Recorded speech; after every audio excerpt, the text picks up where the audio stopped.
গতিকে বিহুৰ সময়তে আমাৰ গৰুখুটি প্ৰকল্পৰ কৃষি সৈনিকসকলে আজি বিহুৰ শুভেচ্ছা দিবলৈ তেওঁলোকক মই আহিছোঁ, এখন সভাতো অংশগ্ৰহণ কৰিলোঁ।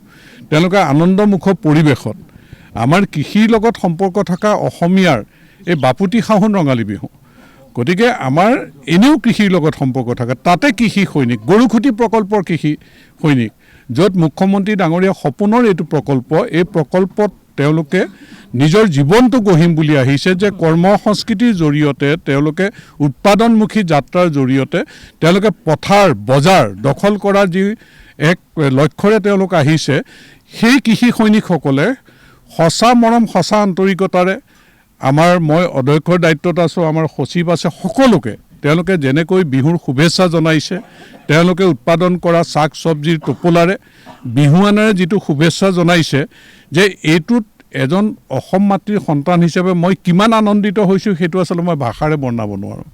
গতিকে সঁচা অৰ্থত কৃষি প্ৰকল্পটোত কৃষি সৈনিকসকল যে সন্তুষ্ট, তেওঁলোকে কাম কৰি যে তেওঁলোকৰ ভৱিষ্যত গঢ়িব পাৰিব, এই আত্মবিশ্বাসটো জন্মিছে, তাৰেই প্ৰতিফলন আজি আনন্দমুখ পৰিৱেশত বিহুৰ বতৰত হৈছে।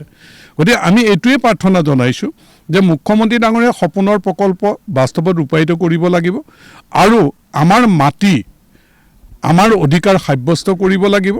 বজাৰ দখল কৰিবৰ কাৰণে ইয়াত আমি যিখিনি উৎপাদন কৰিছোঁ, আৰু তাতে আমাৰ সপোন আছে যে মাছ মাংস গাখীৰ কৃষিজাত সামগ্ৰী আছে, মাছ মাংস গাখীৰৰ উৎপাদন, কণীৰ উৎপাদন, এই লক্ষ্যৰে আমি আগবাঢ়িছোঁ। আপোনালোকে চাব যে গৰুখুটি প্ৰকল্পৰ আৰম্ভণিতে যিমানখিনি মানুহে এটা নিৰাশা বা মানুহে যেন এইটো একো নহ'ব, গৰুখুটি প্ৰকল্প নীতিকে, এনেকুৱা ধৰণৰ প্ৰচাৰ আছিল, নিগেটিভ প্ৰচাৰ খুব বেছি আছিল। এতিয়া কিন্তু আশাৰ দিগন্ত গৰুখুটি প্ৰকল্পই নমাই আনিছে। অসমীয়া মানুহৰ আশা ভৰসা এই গৰুখুটি প্ৰকল্পই এক আদৰ্শ প্ৰতিষ্ঠিত কৰিবৰ কাৰণে, অসমত যুৱ প্ৰজন্মক উৎসাহিত কৰিবৰ কাৰণে, কৃষি কৰ্মৰ জৰিয়তে, ফাৰ্মিঙৰ জৰিয়তে যুৱকসকল স্বনিৰ্ভৰশীল হ'বৰ কাৰণে, নাৰীসকল স্বনিৰ্ভৰশীল হ'বৰ কাৰণে এটা পৰিৱেশৰ বাৰ্তা এই গৰুখুটি প্ৰকল্পই দিছে।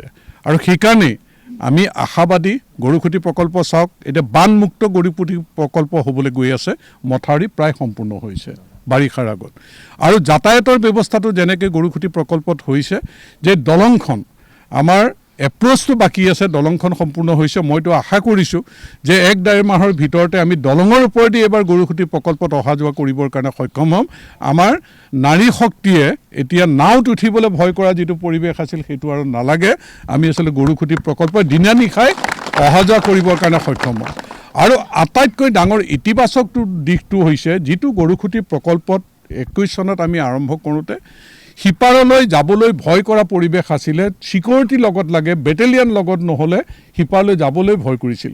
কিন্তু আজি গৰুখুটি প্ৰকল্পত আমাৰ কৃষি সৈনিকসকলে ইয়াত ৰাতি থাকি 6টা কেম্পত যেনেধৰণে সাহসেৰে কৃষি কৰ্ম কৰিছে, যে নিজৰ মাটিৰ অধিকাৰ সাব্যস্ত কৰি, যে যিটো জেগাত 18জনকৈ শ্বহীদ হৈছিল, সেই জেগাত আজি গৰুখুটি প্ৰকল্পৰ কৃষি সৈনিকে 6টা কেম্পত থাকি লৈ তেওঁলোকে যিটো সাহসৰ পৰিচয় দিছে, গতিকে অসমীয়া জাতি যে কৰ্ম সংস্কৃতিৰ জৰিয়তে আমি আগবাঢ়ি যাব পাৰিম, এক আত্মবিশ্বাস সকলোৰে জন্মিছে।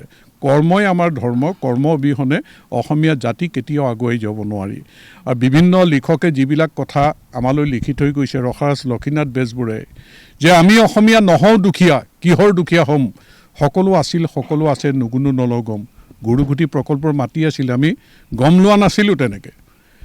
এই আমাৰ ডক্টৰ হিমন্ত বিশ্ব শৰ্মা ডাঙৰীয়া চৰকাৰ দিনত ইয়াক উদ্ধাৰ কৰিবলৈ আমি সক্ষম হৈছোঁ।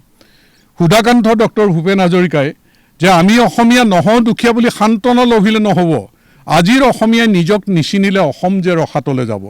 গৰুখুটি প্ৰকল্পই অসমীয়াক চিনি পাবলৈ এটা বাট কটীয়া হিচাপে কৃষি সৈনিকসকল থিয় দিছে। ইয়াতকৈ গৌৰৱৰ কথা কি হ'ব পাৰে? মই যদিও বিহু চিহু মই ইমান গাই মেলা নাজানো, কিন্তু মনৰ আনন্দতে এওঁলোকৰ লগত অকণ মুকলিভাৱে এই আনন্দ উল্লাস কৰি খুব ভাল লাগিল।